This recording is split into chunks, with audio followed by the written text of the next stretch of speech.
ইঁদুরের পুত রেডি হয়ে থাক, তরে আমি গান শুনামু সুরে। ইঁদুরের থ্রেড দেওয়া দেখে বিড়াল হাসতে থাকে, আর এদিকে ইঁদুর কথা অনুযায়ী ক্যাঙ্গারুকে পাঠিয়ে দেয় বিড়ালকে ভয় দেখানোর জন্য। আসসালামু আলাইকুম মোটা খাসি। এই শালা মোটা খাসি ডর পাইছে। এরপর বিড়াল রেগে গিয়ে ইঁদুরকে মারতে যায়। এর ভিতর থেকে ক্যাঙ্গারু বেরিয়ে আসে, আর বলদ বিড়াল এই দেখে ইঁদুর ভেবে এর সাথে ফাইট শুরু করে দেয়।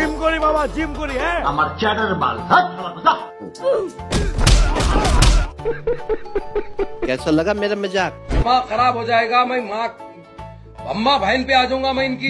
বিড়াল আবার চলে যায় ক্যাঙ্গারুর সাথে ফাইট করতে। শিল মাইরা দেবো।